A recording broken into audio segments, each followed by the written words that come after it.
Assalamualaikum warahmatullahi wabarakatuh. Sahabat lisan Islamiyah semuanya, pada kesempatan kali ini saya akan membahas ataupun saya akan menceritakan sebuah kisah yang berjudul Kisah Jenazah Terlilit Api di Dalam Kuburan. Namun sebelum itu, buat kalian semuanya yang tidak ingin ketinggalan kisah-kisah lainnya ataupun kisah-kisah terbaru, jangan lupa untuk menekan tombol subscribe-nya agar channel kita makin maju dan juga makin berkembang dan yang pastinya bermanfaat. Hari itu Abu Sinan silaturahmi ke rumah salah seorang temannya, anggap saja namanya Zaid.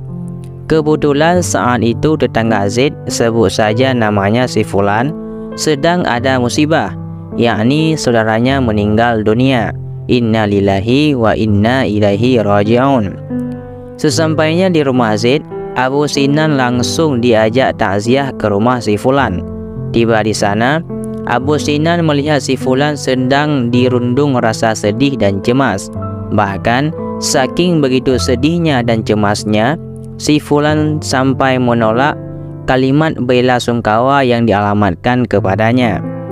Melihat si Fulan yang sedang bersedih, Zaid dan Abu Sinan mencoba menenangkan dan memberinya nasihat sebagaimana yang lazim diucapkan orang kebanyakan. Bertakwalah kepada Allah, ingatlah setiap yang bernyawa pasti akan meninggal dunia. Nasihat Zaid dan Abu Sinan. Benar sekali apa yang kalian katakan. Sejak dahulu aku sudah mengetahui dan meyakini apa yang kalian ucapkan barusan. Bukan kepergian saudaraku yang aku tangisi, namun keadaan yang dialaminya, kata si Fulan memberi penjelasan. Penjelasan itu membuat Zaid dan Abu Sinan merasa heran.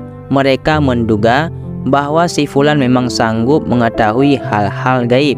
Subhanallah. Apakah itu artinya Allah memberi keutamaan kepadamu sehingga engkau bisa mengetahui hal-hal yang bersifat gaib?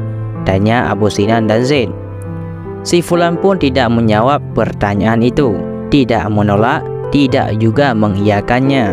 Sejurus kemudian, dia menceritakan hal yang ia ketahui ihwal nasib saudaranya itu. Si Fulan pun mulai bercerita bahwa setelah mengubur jenazah saudaranya itu, dia mendengar suara orang sedang merintih karena kesakitan. Ia lantas berkata, "Saudaraku, oh saudaraku." Tak kuat menahan sedih karena rintihan itu, si Fulan lantas menggali kuburannya.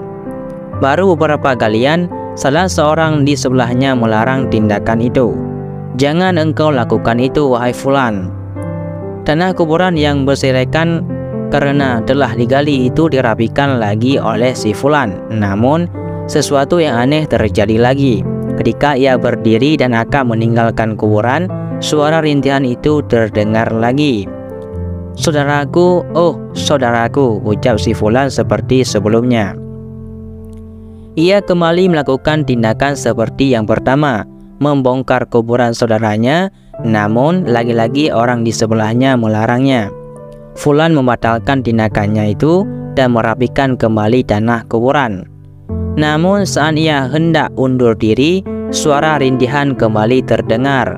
Kali ini si Fulan tak kuasa menahan keinginan untuk membongkar kuburan saudaranya itu. Singkat cerita, kuburan pun berhasil ia gali. Betapa kagetnya ia, ada hal yang benar-benar menyedihkan terjadi pada saudaranya. Sebuah tali dari api melilit tubuh jenazah saudaranya tersebut. Tak tega melihatnya, si Fulan lantas memukul lilitan itu dengan tangan kosong. Dari tindakannya itu, si Fulan kehilangan beberapa jari tangannya. Selesai bercerita, si Fulan memperlihatkan kondisi tangannya kepada Zaid dan Abu Sinan. Benar saja, ada 4 jari tangan si Fulan yang hilang. Sepulang dari takziah, Abu Sinan bersilaturahmi kepada Abu Al-Auza'i, salah seorang ulama kenamaan di zamannya. Dalam kesempatan itu, ia bertanya kepada Abu Al-Auza'i, "Wahai Syekh, mengapa kejadian yang menimpa saudara Zaid itu tidak juga menimpa orang-orang kafir?" Itu karena orang-orang kafir sudah pasti di neraka. Allah sengaja menampakkan kejadian menyedihkan itu menimpa seorang muslim dengan tujuan agar mereka ataupun agar kalian bisa memetik pelajaran. Jawab Abu Al-Auza'i singkat. Dalam kisah yang termaktub dalam kitab Uyun Al-Hikayah karya Ibnu Jauzi di atas, kita bisa belajar banyak hal. Salah satunya adalah selalu mengambil pelajaran dari setiap apa yang terjadi.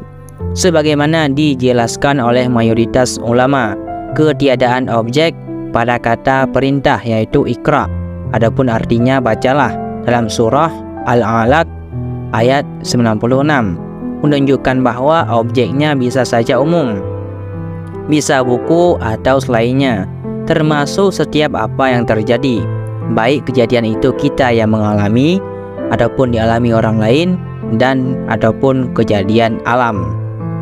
Bacaannya ayat Al-Quran tentang kisah-kisah umat terdahulu juga bisa dijadikan penyemangat agar kita senantiasa belajar dari setiap kejadian. Pasalnya, kisah-kisah yang disebutkan Al-Quran itu bukan hanya sekadar kisah-kisah belaka, namun ia mengandung makna yang begitu mendalam bagi siapa saja yang mau dan mampu memahaminya. Tidak semua memiliki kesempatan untuk membaca buku. Tidak semua orang memiliki waktu untuk mengikuti pengajian ataupun majlis taklim. Tidak semua orang memiliki akses untuk belajar di suatu lembaga pendidikan, yaitu di sekolah, kampus ataupun pesantren. Tapi penulis yakin semua orang memiliki otak yang bisa digunakan untuk mengambil hikmah dari setiap apa yang terjadi. Walhasil, mengambil pelajaran dalam setiap kejadian adalah suatu hal termudah yang bisa kita lakukan dalam rangka mengamalkan perintah Tuhan. Bacalah, tentu yang bisa melakukannya hanya mereka yang mau berfikir. Jadi, hanya inilah yang dapat saya sampaikan. Mudah-mudahan bermanfaat bagi kalian semuanya. Saya akhiri, wallahu a'lam bishawab. Assalamualaikum warahmatullahi wabarakatuh.